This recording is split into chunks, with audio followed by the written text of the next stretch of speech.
Hello, আসসালামু আলাইকুম guys.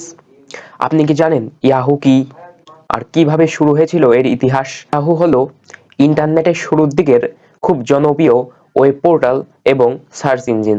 এক সময় এটি ইন্টারনেটের সবথেকে ব্যবহৃত ওয়েবসাইটগুলির একটি ছিল। ইয়াহু এর মাধ্যমে মানুষ খবর, সার্চ, ইমেইল, ফিন্যান্স সহ বিভিন্ন অনলাইন সেবা ব্যবহার করত। ইয়াহু কিভাবে শুরু হয়? ১৯৯৪ সালে যুক্তরাষ্ট্রের স্ট্যানফোর্ড বিশ্ববিদ্যালয়ের দুই শিক্ষার্থী জেরি ইয়ং এবং ডেভিড ফিলো নিজেদের পছন্দের ওয়েবসাইটের একটি তালিকা তৈরি করেন। শুরুতে এর নাম ছিল Jerry and Davids guide to the world wide web. কিছুদিন পর তারা এর নাম পরিবর্তন করে ইয়াহু রাখেন। ইয়াহু নামটি দ্রুত জনপ্রিয় হয়ে ওঠে। ১৯৯৫ সালে এটি একটি কোম্পানি হিসেবে যাত্রা শুরু করে। ১৯৯০ দশকের শেষ ভাগ এবং ২০০০ এর শুরুতে ইয়াহু ছিল ইন্টারনেটের অন্যতম বড় নাম। তাদের জনপ্রিয় সেবাগুলোর মধ্যে ছিল Yahoo mail, Yahoo search, Yahoo news, Yahoo finance, Yahoo sports, Yahoo Messenger.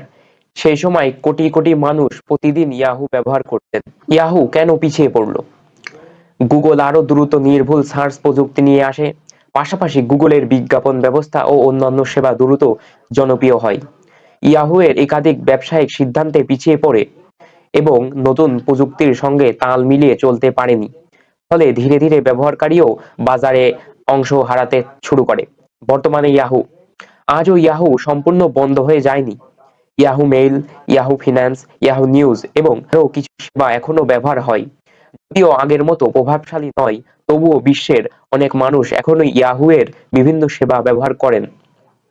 সংক্ষেপে, ইয়াহু ইন্টারনেটের ইতিহাসের একটি গুরুত্বপূর্ণ নাম। এটি দেখিয়ে দিয়েছে প্রযুক্তি জগতে শুধু জনপ্রিয় হওয়াই যথেষ্ট নয়, নিয়মিত উদ্ভাবন ও পরিবর্তনের সঙ্গে তাল মিলিয়ে চলাও সমান গুরুত্বপূর্ণ।